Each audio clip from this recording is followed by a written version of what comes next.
पानीपत जिले के मतलोड़ा थाना क्षेत्र के गांव जोशी में नवविवाहिता की पति ने पड़ोसी के साथ अवैध संबंधों के शक में पीट कर हत्या कर दी। महज 5 महीने पहले ही दोनों ने लव मैरिज की थी। आरोपी पति रोजाना उसके साथ मारपीट करता था। इसी बीच फिर उसने अपनी पत्नी को ताबड़तोड़ डंडों से पीटा, जिससे उसकी मौत हो गई।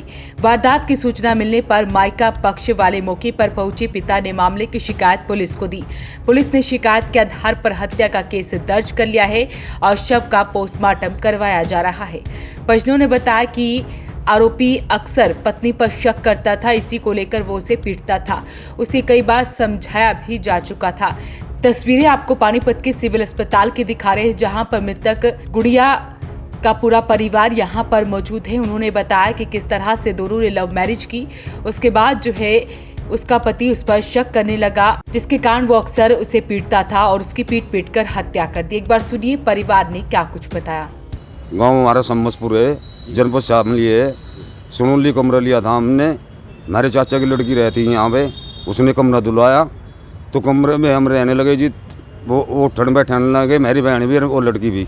तो हमने कोई इनकार नहीं किया, मगर चलो अपने चाचा की लड़की है। तो उसने शादी मांगने को कहा मुझको, कहने लगा लड़की की शादी दे दो, आधे पैसे मैं लगाऊंगी, आधे तुम लगाओ। मैंने कहा मैं बिल्कुल नहीं लगवाने का, जब मेरा बहुत हो जाएगा मैं अपने आप करूँगा। तो उसने कहा, कहने लगा मैं मकान खरीद रही। मैं कहने लगा तू मकान खरीद ले, मेरा तो कोई जुगाड़ नहीं है मकान मैं खरीदवाने का भी या कोई भी देने का इंतजाम नहीं है। तो इसने पैसों की वहाँ से बातचीत करी। तो मेरी जो लड़की है, लड़की को अपने साथ में समझाने में लेगी, 2-3 बार लेगी, हमने भेजते रहे, मगर चलो बहन है। तो इसने मुलाकात करवाई जी उसके साथ में। तो जो हाँ जी, लड़के के साथ ये उनका रिश्तेदार है जी। तो आधार कार्ड की फोटो स्टेट भी मेरी लड़की पर चोरी करवाई। हमने रिपोर्ट थाने में करी, उसमें सनोली खुर्द में। तो हमें पता लगा जी उन्होंने कोर्ट मैरिज कर लिया। 4-5 दिन पुलिस ने कोई जवाब नहीं दिया हमें। तो 6 दिन के बाद या 7 दिन के बाद फिर हमें जवाब दिया उन्होंने, कहने लगा उनका कोर्ट मैरिज हो लिया। तो हम कोर्ट में गए जी, जब पता लगा तो कोर्ट में फिर बताओ हम क्या करते हैं, हमारे तो कुछ चली नहीं जी। तो जो सतीश दीवान जी हैं थे यहाँ थाने में, उन्होंने कहा भाई आपकी बिरादरी का है ये, आना जाना कर लो।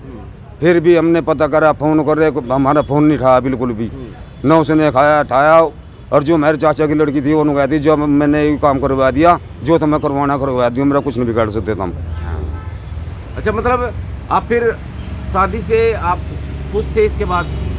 हाँ जी, शादी के बाद में गए जी हम। आपने स्वीकार कर लिया उसको? हाँ जी, हमने स्वीकार कर दिया था। अच्छा। मगर चलो भाई कोई ऐसी बात नहीं है, जब बड़े बड़े आदमी कर रहे तो हमें तो शादी फिर भी करनी। तो इस वजह से हमने मंजूर कर ली थी। हम गए भी वहाँ, बातचीत भी करी, कोई सूचना नहीं आई थी पहले लड़ाई झगड़े के बारे में मेरे थोड़े। आस पड़ोसियों से आपने पूछा, पता नहीं लगा कैसे मौत हुई? बिल्कुल पता नहीं लगा जी, बताया नहीं किसी ने भी। 1-2 ने बताया लड़कियों ने, कहने लगे अगर जो हम छुटाने लगे तो हमारे भी टंट बजाई इन्होंने।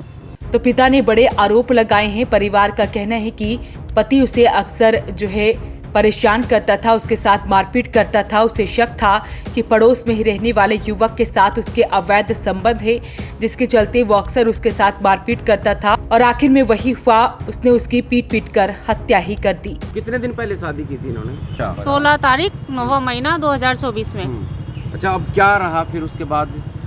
बस कुछ नहीं, पहले हमने कॉल की, कॉल करने के बाद उन्होंने कोई रिस्पॉन्स नहीं देते थे। कब? बीच में? नहीं। अच्छा। शादी हुई, शादी के बाद हमें नंबर दिया गया, नंबर हमने जैसे तैसे ले लिया। 1 महीने तक उन्होंने कोई बात नहीं करवाई हमारे से। अच्छा। फिर धीरे धीरे मैंने कहा भाई हाँ, रिश्तेदार हो, अपनी कश्यप बिरादरी के हो, कोई बात नहीं, आना जाना कर लो, हमें भी संतुष्टि हो जाएगी कि हमारी लड़की सही है। कहने लगा कि नहीं तुम हमें मारोगे। मैंने कहा हमारे घर में ऐसा कोई भी वो नहीं है कि हम तुम्हें मारेंगे, ठीक है, लेकिन तुम हमारी लड़की एक बार लेके आ जाओ, हम पूरी रीति रिवाज से आपकी शादी करवा देंगे। आपकी कोर्ट मैरिज हुई है, हमें कोई एतराज़ नहीं है, लेकिन हम उसके बाद भी पूरे रीति रिवाज से उनकी शादी करवाना चाहते थे। अब कल क्या सूचना मिली आपको? कल उन्होंने सूचना क्या हुई, 9:24 पे हमारे पास कॉल आई, कहने लगा मम्मी पापा को भेज दो। पहले आती थी कॉल कि मम्मी पापा को भेज दो, एकदम यही कहना था उनका, मम्मी पापा को भेज दो। जी सर। कल सुबह के बाद भी 1-2 बार पहले भी किया है। एक बार तो रात के 11 बजे कॉल कर दी थी उसने कि मम्मी पापा को भेजो। मैंने कहा भाई 11 बज रहे, हमारे पास अपना वाहन नहीं है, कोई साधन नहीं है, ठीक है, मैं इस टाइम इन्हें भेजने की नहीं। अच्छा, कल सुबह क्या रहा फिर फोन आया जब, क्या बोले? कल सुबह ये कह रहे थे कि मम्मी पापा को भेज दो। मैंने कहा क्यों, क्या बात हुई? कहने लगा कि नहीं, ये मैंने इसे काम पे जा रहा था, इसने फ़ोन नहीं उठाया, 7 बार फ़ोन किया। और इस तरह से मुझे एक ने बताया कि का लड़का होगा कोई पड़ोस का, कि उसका इससे डिस्कनेक्शन है। तो मैंने कहा ऐसा हो ही नहीं सकता, हमारी लड़की हमारे पास है, इतनी बड़ी हुई है, कुछ तो हमें नॉलेज होगी। तो उसके मन में एक परिवार वालों ने शक डाल दिया था। शक डालने वाली कौन थी? उसकी सास, क्योंकि वो हर टाइम उसके पास रहती थी। सर, मेरी ननद की 5 महीने पहले लव मैरिज हुई थी, लेकिन थोड़े दिन बाद ही उसकी सास अपने लड़के के कान भरने लगी, शक पैदा करने लगी उन पे, ठीक है। वो उस दौरान उसे मारने पीटने लगा।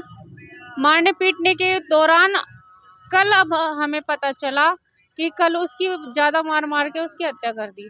अब हमें और कुछ नहीं चाहिए, हमें केवल इंसाफ चाहिए, उसके खिलाफ कार्रवाई चाहिए, उसके खिलाफ, उसके पूरे परिवार के खिलाफ। तो फिलहाल जो है पुलिस ने मामला दर्ज कर लिया है और इस सारे मामले की जांच की जा रही है। अपील रहेगी इस वीडियो को आप शेयर जरूर करें। वॉइस ऑफ पानीपत के लिए सूरज शर्मा के साथ कुलवंत सिंह की रिपोर्ट।